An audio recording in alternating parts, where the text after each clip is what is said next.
Hey, so I want to do a quick video about a murder mystery party that I created and planned because it was all heavily custom and I wanted to explain all the pre-work and work that went into it. And I thought it was quite interesting, and I felt like the people deserved to hear about it. So I'm going to go through some of the situations that I wanted to do. So originally I had started it as a D&D sort of murder mystery. Then from there I determined that it was better to just play it like a normal murder mystery game and people have to figure it out, and then we have some structure and so on, right? So what I asked for everyone who's attending to bring was a name, a personality, and a quirk.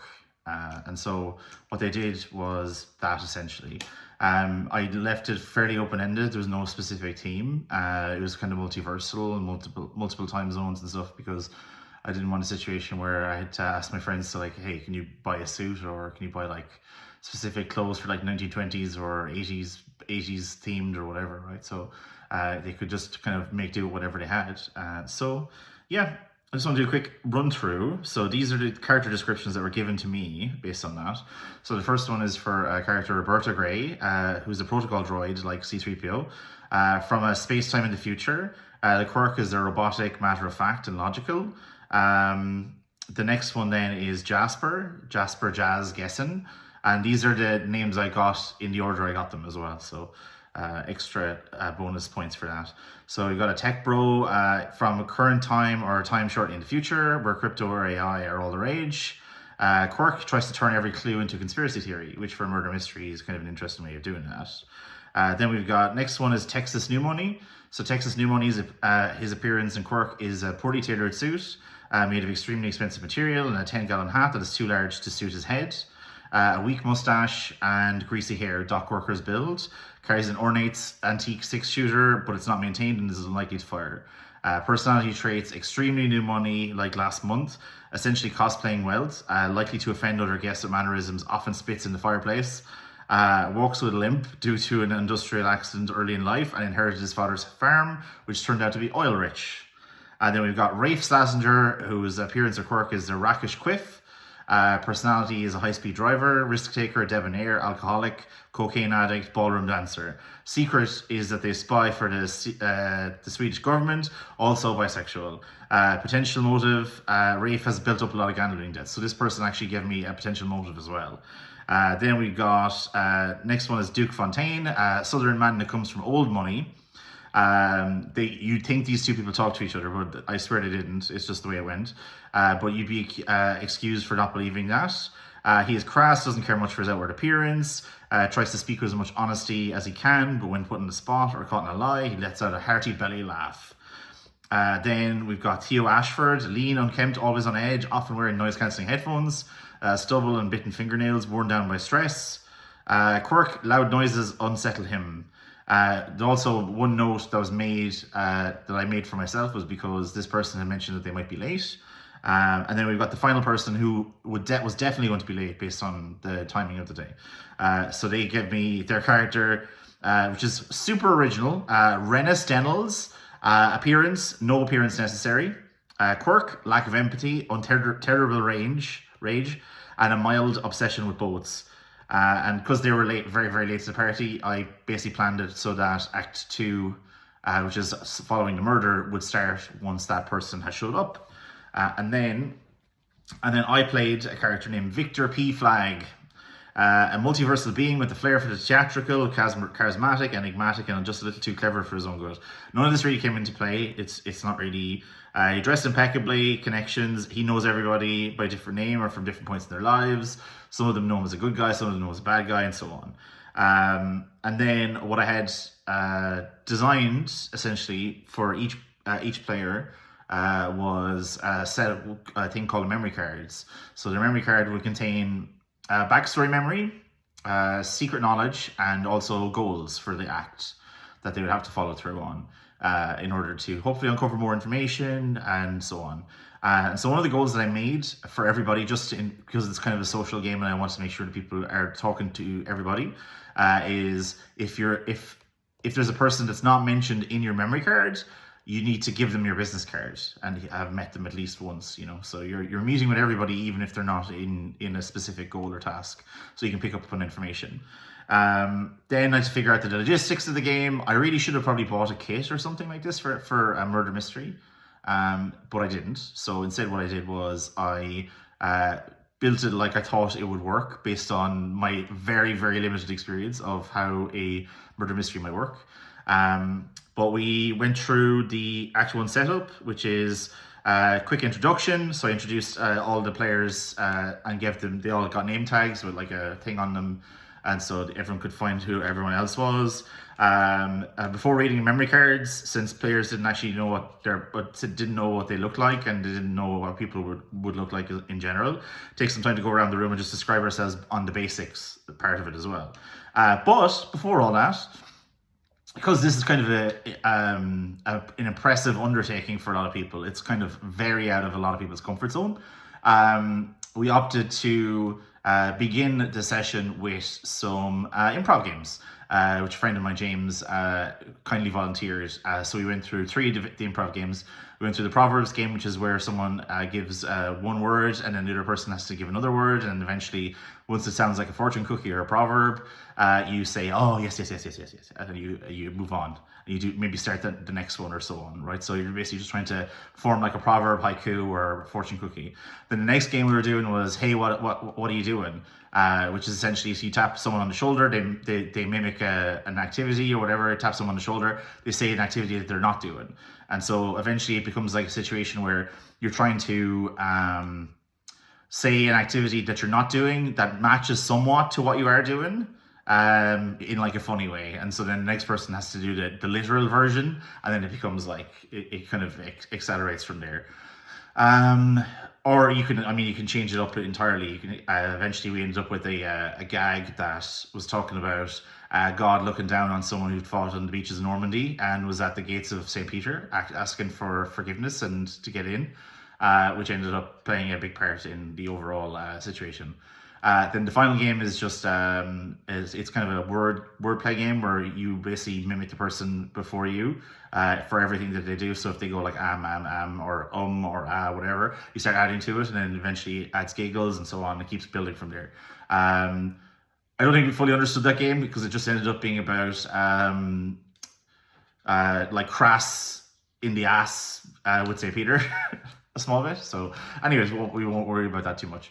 But basically brought people into kind of more improv-y vibe, and then eventually the game just kind of took it upon itself. And I handed everybody a very, very detailed set of memory cards.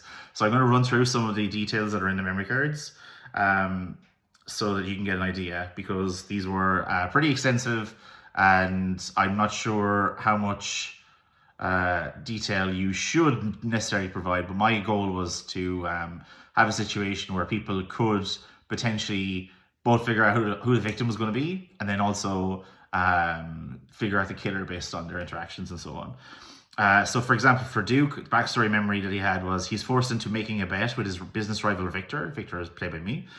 You bet to see if you could ruin the new fortunes of Texas New Money, who you now openly loathe, and Victor betted he could ruin Rafe Slazenger's life. So that's 3 people mentioned in a single backstory memory. Whoever ruined them first won, Victor won, and handed over a shiny penny.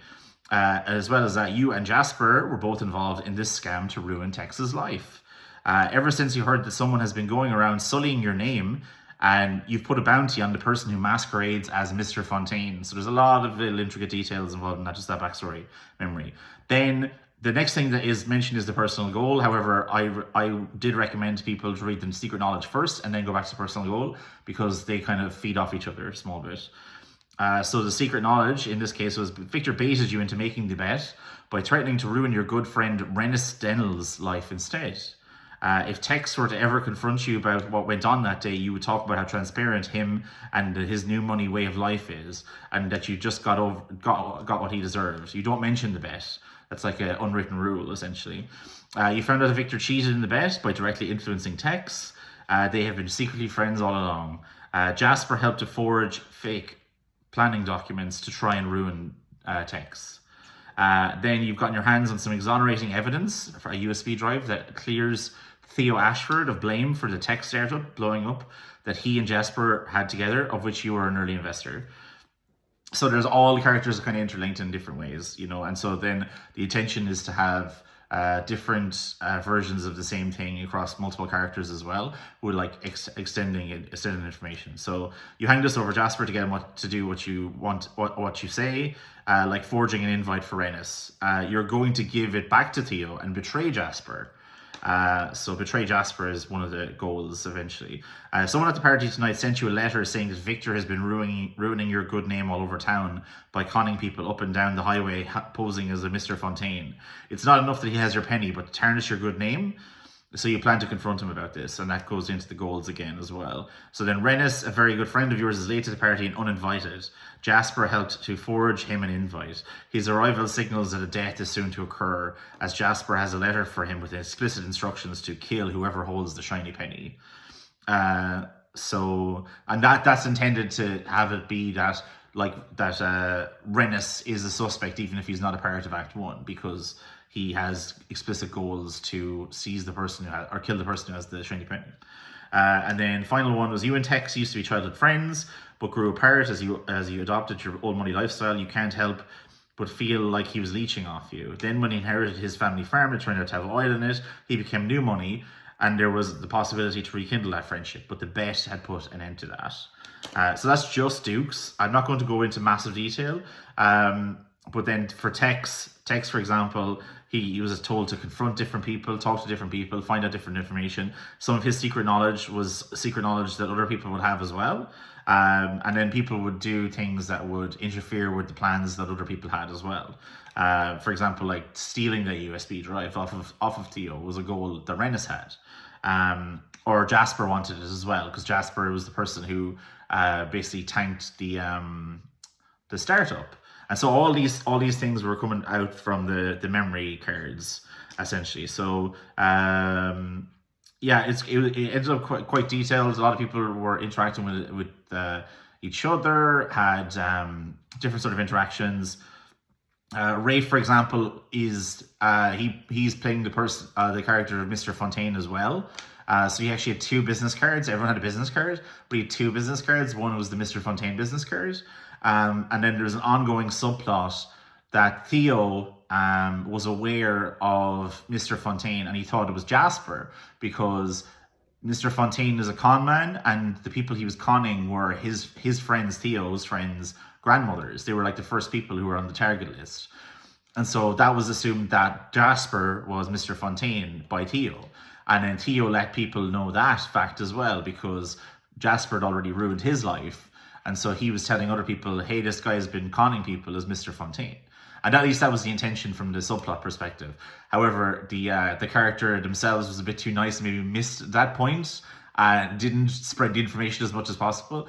So we were kind of almost left with the conclusion that there was at least one person who was Mr. Fontaine, and that was Rafe, essentially. Yeah. And then eventually Act 1 happens, and so I'm playing Victor the whole time. I'm also playing a guy called the Host. Basically, the Host is just the omniscient being that is the person who's running the game. I need to make sure that the game is running okay. So every so often, because it's quite complicated, everything's quite complex, everyone's being handed a big sheet of paper with like all their details and different things like that they need to kind of work through. Realistically, if I was to do it again, I'd try and give it to the people beforehand. However, I only had it put into a document itself. Like it was just all in a big doc, as opposed to what I should have done was probably break it up and have each person receive that like the day before or something, so they can read through it and get a feel for what they need to do and how they need to accomplish it and so on. That being said, I probably won't do a custom version ever again, because it was 5 sleepless nights or something trying to unravel and unfurl this pile of nonsense, mostly because I had really high ambitions in terms of what I wanted to accomplish, but that's neither here nor there. So yeah, so that was one of the ongoing subplots. One of the ongoing subplots was who's Mr. Fontaine? Is it Theo or is it Jasper? Is it Victor? Is it Victor himself? Is it Rafe? Who is it? who is Mr. Fontaine? Or is it like a double bluff? Is it Duke himself pretending that someone is sullying his name and it's actually just his alter ego and he's doing it himself? That doesn't really come up that much. It was mostly just like Rafe or Jasper for the most part. So then Jasper was like a tech bro. He was pretty evil, helped to try and ruin Tex's life, ruined Theo's reputation, and then Theo was just like the all-around nice guy. And so then Roberta, who I've not mentioned too much about, was a protocol droid. Played their character to absolute perfection, constantly asked a million different questions, and I will say that their memory card is very empty for the most part. What it did say, and it was like what it did say was quite relevant, to be honest, right? So for example, backstory memory was: you were designed to serve Victor and you've always been a model of logic and efficiency. Unbeknownst to the others, your sensors can tell when someone is in danger. They've been vibrating since you arrived at the party, okay? So personal goal, your goal is to make sure the party goes well, help the others to mingle, give out your business card to everyone who's not explicitly named in your memory card. And then the secret knowledge was you've met with Tex many times over the course of working with Victor, as well as hearing Duke and Victor argue regularly over competing business deals. So she's met Tex and she's met Duke a lot. Everyone else in the party, you don't recognize them, so Victor usually might make the introductions. The intent behind that was because the person who's playing Roberta said that they might not be feeling very well, so I wanted to make sure that they had an out. And I couldn't have them be incredibly involved in the story because of that. That being said, they played their part to an absolute T. Were walking around and acting like a robot at every point in time that was perfect. And I think the improv games were the helpful cause for that as well. So yeah, I've kind of went through. So then the subplots then, in terms of setting up the murder mystery side of things, there's a few different situations where people were tasked with goals like sending a letter to meet someone at a later time. So Jasper had planned to to betray Rafe, because Rafe and Jasper were working together, where Rafe was Mr. Fontaine and Jasper would know who Mr. Fontaine is and was going to get the bounty off of Duke. So he planned to send a letter to meet Duke. However, that letter was intercepted by Tex, I think, and then given to Victor. So Victor was aware of that meeting as well. And so then there was like a situation where someone else talked to Victor or sent him a memo or sent him something that Duke wanted to meet him and make amends. And then that letter then got... then there was another fake letter that was sent to Rafe to meet Duke. And instead of Duke showing up, Victor showed up. Victor showed up during the entire Act 1. Rafe was on a fact-finding mission and eventually found out from Theo, because Theo had worked with Victor, unfortunately, on this plan and had felt really guilty, the plan to ruin his life by hacking the gambling machines that Rafe was working off of, ruined his life all over a shiny penny, which then Rafe had already received off of Victor as a show of good faith of being a nice person and like happy to like see that he's regaining his wealth and regaining everything else like that. But the betrayal is still there. Victor did it for just fun, essentially. So that when we did a kind of flash forward of like, okay, so now we're kind of done. We're going into downtime. People have some meetings planned. And then I just did this thing where I shut off the lights, because basically I used the entire space. So we had upstairs and downstairs. And I used balconies and the living room and so on. Then I shut down the lights here and I went, Alexa, there's been a murder. Which then turned the lights of my LED strip over here and started playing music from Danganronpa as well. Alexa, stop. So that was kind of how Act 1 ended. It's quite interesting, right? And a lot of logistics to be worked out. Okay. Yeah. So let's continue on. Into the murder mystery part of it. So who died? Victor died. Who killed him? Rafe killed him. He stabbed him with a dagger at about 10:27. About 10:27. Killed him with a dagger. Roberta was actually in the room at the time, having her memory erased. which she didn't know that she got her memory erased regularly at that specific time. However, at least one person did know that. Um, so Victor was killed by Rafe because he ruined his life, but also he was actually supposed to meet Duke in the first place. So then Act 2 becomes about, oh my god, now we actually have a murder to investigate. So what do we do from there? So from there, they got a new set of memory cards. Some of these were pretty simple, pretty straightforward. It was more about clarifying things, but also when you cleared the goals on these ones, I was giving people clues, or I was giving people not clues as well. So some people didn't get clues. If we run through the concept of Act 2, for example, or no, let's just run through the murder details. So, murder details. Victim, Victor, Rafe thought Duke was going to kill him and expose him as Mr. Fontaine. Then, when he was met with Victor instead, shortly after being told he was the one responsible for ruining his life, he had lashed out. So the killer was Rafe. However, how did Victor end up there instead of Duke? So there must be something else at play. So it turns out there was a mastermind as well that manipulated the situation so that Rafe and Victor were in the same room and killed Victor on their behalf, essentially. And so that was an extra little bit that's more so for Act 3. So then we get into, if we go into Act 2, so Duke Scholes, he's considered to be the biggest suspect because he's Victor's business rival. However, it didn't work out that way. Absolutely, I don't think anybody suspected Victor at all, or I don't think anyone suspected Duke in the entire way, basically. And he was just expected to cast suspicion on those who could be at fault, talk to Rennis to see if he killed Victor, and then Rennis was meant to kill the man with the shiny penny. Did he kill Victor? And the intention behind that was they were meant to figure out that Rennis was not given that letter. He was actually given a different letter because Jasper swapped out the letter that he was meant to receive in order for him to do something else for him instead, because he knew that Duke was going to betray him, essentially. Tex was told to, his personal goal was to cover your tracks. Work with Theo to try and fix Roberta so she can remember the face of the killer and speak their name. Cast suspicion on those who could be at fault. Talk to Rennis, the new arrival, and see what brings him here. Because I wanted to basically inject and bring Rennis into the game as much as possible. We also redid the improv game that we did before we started Act 1 in order for everyone to feel loosey-goosey and kind of bring the energy back up again as well after the murder. Then for secret knowledge for Tex, I think this is relevant. So he was actually the mastermind that planned to kill Victor. So he secretly sent a letter to Rafe about meeting Duke for an investment opportunity, but made sure that it was Victor there instead. You remembered something about a bet one time where Roberta was glitching, and with that information and knowing about Rafe's life being ruined, you put one and one together with your situation.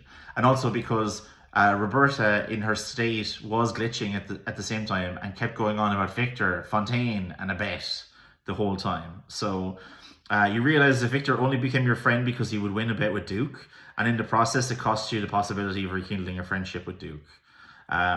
So the overall goal of the mastermind and the reason for revenge and motive was because of a loss of a good old friend. So that was kind of where we were at that. So then we got to Act 3. When we got to Act 3, did the same thing again, where the murder happened. In this case, during Act 2, the person who was the murderer for in Act 1 was aggressively trying to kill the robot in Act 2, even though I'd never told them to kill the robot. But they were, they basically were like, okay, let me see if we can get this robot on their own. You know, let's see if we could drag the body into the storage area and I can kill them there. I'm like, oh, okay, whoa, hold your horses here. I got to make sure everybody's got their goals. But it was actually correct because like that was the absolutely next step, which is like kill the robot. So then, in order to keep the game flowing and kind of also leave the opportunity for not just the host to be there, Victor reawakens as a ghost. Doesn't remember who killed him. Everything's foggy. Everything's unclear. But can answer or make vague statements that kind of poke people in the right direction. And then we went to Act 3. We started doing just a hot seat approach, where basically it kind of becomes very video gamey, where you need to find the motive, means, and opportunity, and then you got to break it down based on the three top suspects, and then we also put a wildcard subject of the person who was voted for the least to be the suspect as well. So the least voted person was also considered to be a suspect. And then we started with Jasper, working our way through the details of Jasper. Some things unfurled that were meant to unearthed during the act, but didn't, because just there was a lot of information to be absorbed. But it meant that there was less motive or less reason to believe that Jasper was Mr. Fontaine, which would be a clear motive or opportunity in terms of why they might want to kill something, because they might think Victor is going to say something or whatever. Yeah, there was another piece of extenuating circumstance that occurred as well, where a package that was going to be delivered and for Mr. Fontaine contained funding from a con that both Rafe and Jasper were running, that was addressed to Mr. Fontaine, and it was meant to be received by Jasper, and Jasper was meant to give it back to, or give his share of the money to Rafe. However, somehow the person who received that package and was meant to be kind of a piece of evidence that was like, oh, maybe I can figure out who Mr. Fontaine is, because if they're the one looking for his package or whatever, then they're probably Mr. Fontaine.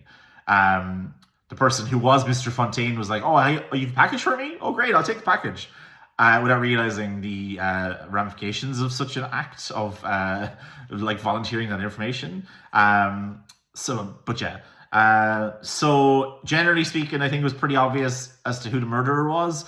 But as with any video game, even if you know what the clue is for, you have to kind of take some time to explain through the context of it all.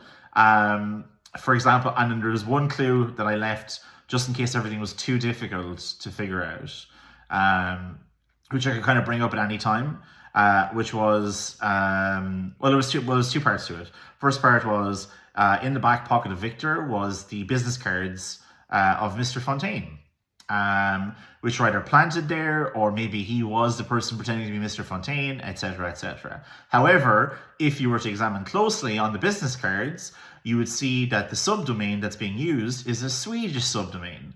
And so, because Mr. Fontaine is considered to be a con man, his email was mrfontaine@scamwise.se. So there's two factors to that. First of all, if you're using if your email domain is meant to be scamwise, as in you're a scammer, would you not go scamy.se?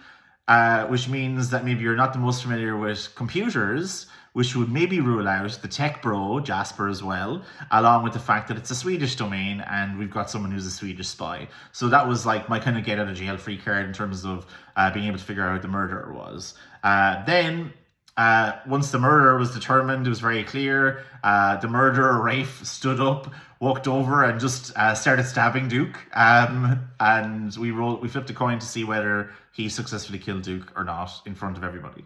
And he didn't. So he lost and was found out to be the killer.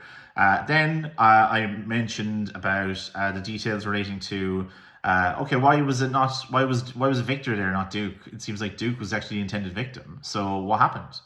And so basically to explain, boom, there's a mastermind in place, and let's see if we can figure out this mastermind. So I put on a quick timer, went through some of the evidence. One point that was raised, and that was very vital to understanding who the mastermind is, was the note about Roberta and her memory wipe. And someone actually volunteered that information, despite no one else in the room knowing anything about that information at all.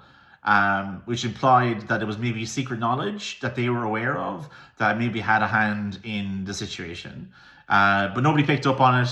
So unfortunately, then we moved towards the mastermind soliloquy, which was very fun and very well done. And yeah, that was kind of the murder mystery game. It was really fun. I just wanted to go through some of the details of it because it was incredibly difficult to try and build and put all these things together and have conflicting timelines and multiple suspects and multiple potential victims and so on. I opted for myself to be the victim because I didn't want to invite people over and then have them be like, okay, by the way, you're the victim, you're going to die in Act 1, and tough, I guess, you know.